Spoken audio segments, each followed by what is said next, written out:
Four men tagged as persons of interest denied their involvement in the deadly twin blasts in Jolo, Sulu. They voluntarily turned themselves in yesterday to clear their names. Meantime, authorities say they're having difficulty looking for a certain Kama who may have been hiding behind the attack. Let's bring in David Santos from Jolo, Sulu. David, good morning. One of the four men faced the media after hours of questioning. What did he say? Well, Ria, that's correct. The one we spoke to is a public school teacher from the town of Kalingalang, Kaluwang. That's about an hour drive east of Jolo. He asked not to be identified, but he says it came as the biggest shocker of his life when he heard the news in the aftermath of the cathedral bombings. Jess, that his real name, was oblivious of news reports he was being tagged as among the four persons of interest in the deadly blasts, all because he was seen on a security camera. Ganyan yung sa bombing, pero inignore ko yun, dinedma ko yun siya. But Jess had become sleepless, scared of the public outrage over the church attack. His family worried sick for his security. Nakakatakot din kasi hindi mo masabihan na, wait, hindi naman totoo yan. Merong mga taong you cannot control. Together with one of his students, Jess voluntarily turned himself in to the police on Wednesday, where they were questioned for hours. On the CCTV footage, Jess was the guy wearing a cap, white shirt, and carrying a red bag. His companion, the guy with the pulled-up hair and with a green cotton jacket on, was his student. They had come to Jolo last weekend to do some errands. The police initially thought the guy in green jacket was a certain Kama, leader of an obscure bandit group said to have carried out the cathedral bombings. Sources of information yun, sir, na pumasok about the identity of the four. Initially, he was reported to be Kama. I have to attest that that boy is not really the one that you accuse of.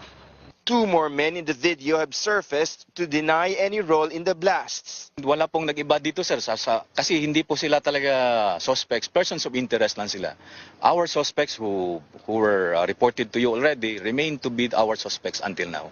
Among those suspects is Kama, who is also a subject of a military hunt in Patikul town. Kama escaped when combined AFP and PNP units raided his home on Tuesday. But his companion was killed after supposedly fighting off the raiding team. Different AFP units continue to scour the hinterlands of Patikul, where Kama and his followers are believed to be holed up. The difficult terrain is a primary challenge for pursuing troops. Maliit lang sila, small group, so parang we are looking for a needle in a haystack. They are trying to evade as much as possible. So nakita niyo naman kung gaano kalawak yung pinaglalaruan ng mga tropa natin. But the military says pursuit operations will continue not only until they capture the suspected bombers of the Jolo Cathedral, but also put an end to all terror groups here in Sulu based on the order of President Duterte. Ria.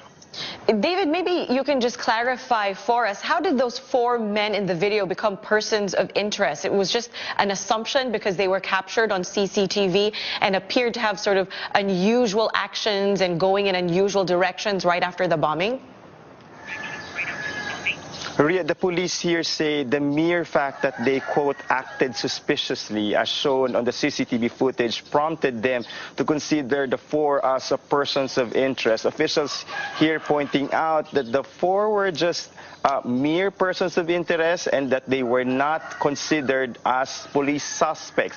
There's a difference between the two as to whether it was wise to prematurely release to the public the images from the security cameras of these people and subsequently imply that they may have something to do with the bombing. Senior Superintendent Pablo Labra is saying it was a good thing that the four came forward to clear their names. Otherwise, they would have remain as persons of interest up to now and the subject of questioning or investigation by the authorities. And it is somehow, according to Senior Superintendent Labra, camera that it somehow made their job easier because these images came out in the media, and as to why of the four men, the 18-year-old student in fact was initially identified as a certain Kama, the supposed leader of the so-called Ajang group that could have initiated the bombings.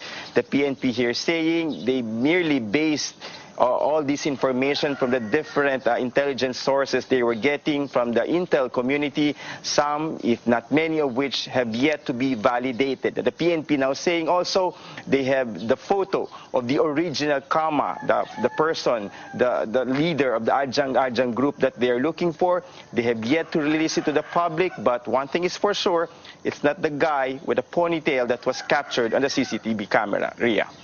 All right, David Santos there reporting from Jolo in Sulu.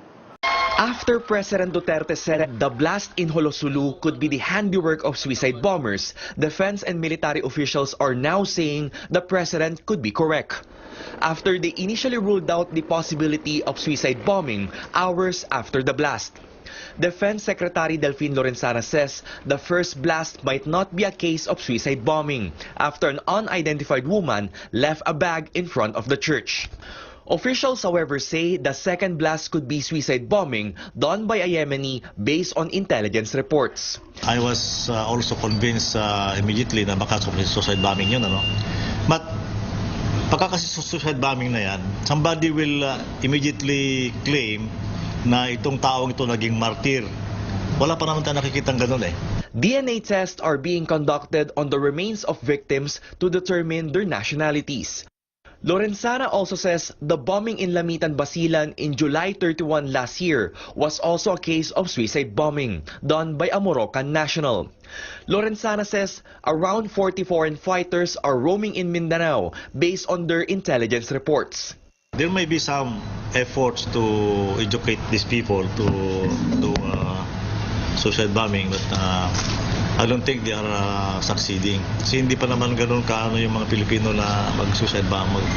Officials, however, say the public should not be alarmed by the possible presence of suicide bombers. They say they are intensifying their operations against the Abu Sayyaf in Sulu. Armed Forces Chief General Benjamin Madrigal meanwhile says they're still looking into the possible link between the blast in Jolo and the grenade attack in Zamboanga City Tuesday night. Yung mga peace spoilers are trying to put religious undertone dito sa pangyayari. Kaya nga hinihingi natin na tingnan muna natin na magiging resulta ng investigation, no? At hindi kaagad tayo makapagbigay ng conclusive statement tungkol dyan. Senator Panfilo Lacson believes the blasts indicate a shortcoming on the part of defense and military officials. He says officials should improve intelligence gathering even as they have been aware of the plan to bomb Jolo as early as August 2018. Anong ginawang action noong dapat mag-implement noong yung product na intelligence? Authorities are calling on the public to stay calm and remain vigilant against suspicious persons and activities. Rex Remitio, CNN Philippines.